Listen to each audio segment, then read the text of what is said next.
ہم میں سے بہت سارے ایسے ہوں گے جو سوچتے ہوں گے کہ یار میں کیسے مدینے پہنچوں گا، میں کیسے نبی پاک کے پاس پہنچوں گا، پاسپورٹ نہیں ہے، پیسے نہیں ہیں، ویزا نہیں ہے۔ دعائیں تو کر سکتے ہیں، آنسو تو بہا سکتے ہیں، اللہ کو یاد، اللہ کی بارگاہ میں التجا تو کر سکتے ہیں، نبی پاک کی بارگاہ میں رات کو سوتے ہوئے درود پاک کا نذرانہ پیش کریں۔ کبھی تو ایسا ہو کہ مجھے رات اس لیے نیند نہیں آ رہی کہ آج مدینہ یاد آ رہا ہے، دل میں ہو یاد تیری گوشۂ تنہائی ہو، پھر تو خلوت میں عجب انجمن آرائی ہو۔ کبھی تو آنکھوں سے آنسو بہے نا کہ یہ تو میرے اختیار میں، پیسے میرے اختیار میں نہیں، مگر میں التجا تو کروں، درود تو پڑھوں۔ ہم نے دیکھا کہ کئی ایسے لوگ ہوتے ہیں جن کے پاس کچھ نہیں ہوتا اور ایسے بلاوا آتا ہے۔ ایک عاشق رسول کا انداز بتاتا ہوں۔ وہ سوچتے تھے یار میرے پاس تو حج کرنے کے پیسے نہیں ہیں، مدینے جانے کے پیسے نہیں ہیں، مگر پاسپورٹ جتنے پیسے تو ہے نا، پاسپورٹ بنا لیتا ہوں، بلاوا آنا ہوگا تو آ جائے گا۔ تھوڑے تھوڑے پیسے جمع کیے، 5-10 ہزار روپے میں بن جاتا ہے پاسپورٹ۔ اسی نیت سے 5 سال 10 سال کا پاسپورٹ بنا کے رکھ لو کہ انشاءاللہ پاسپورٹ بن گیا، یا اللہ اب ویزا تو عطا فرما، راستہ تو عطا فرما دے۔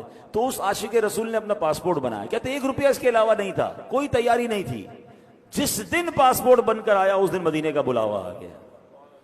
نیت کہاں کا منصب، کہاں کی دولت، قسم خدا کی ہے یہ حقیقت کہ جنہیں بلایا ہے مصطفیٰ نے وہی مدینے کو جا رہے ہیں۔ پرابلم یہ کہ کچھ لوگوں کا ارادہ ہی نہیں ہے، اللہ نے سب کچھ دیا ہے، ان کے دل میں خیال ہی نہیں آتا کہ یار مدینہ شریف بھی جانا چاہیے، ساری دنیا گھومتے ہیں مگر شوق نہیں ہے۔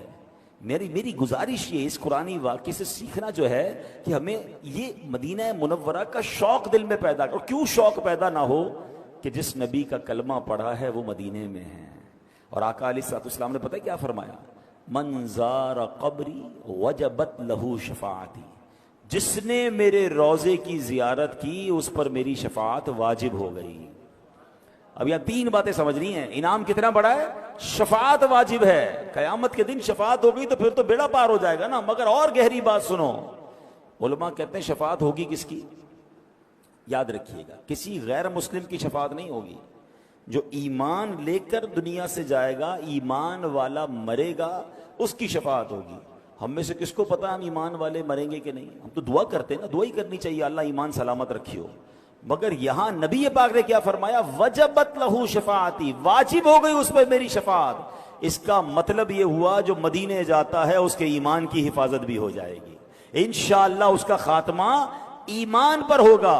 ایک اور عشق والی بات سنو، روایتوں میں آتا ہے جب قیامت کا دن آئے گا نا، سب سے پہلے شفاعت کبریٰ تو نبی پاک کو عطا کی جائے گی۔ سب سے پہلے شفاعت نبی پاک فرمائیں گے، جنت کا دروازہ کھلوائیں گے، اللہ کی بارگاہ میں سجدہ کریں گے، آپ کو شفاعت کی اجازت ملے گی۔ مگر اس کے بعد انبیاء بھی شفاعت کریں گے، اولیاء بھی شفاعت کریں گے، حافظ قرآن شفاعت کریں گے، حاجی اپنے گھر والوں کی شفاعت کرے گا۔ یہ تفصیل ہے کہ کس کس کو قیامت کے دن شفاعت کا موقع ملے گا۔ مگر سنو، جو مدینے گیا ہے، نبی پاک نے یہ نہیں فرمایا اس کی شفاعت واجب ہو گئی، فرمایا اس پر میری شفاعت واجب ہو گئی۔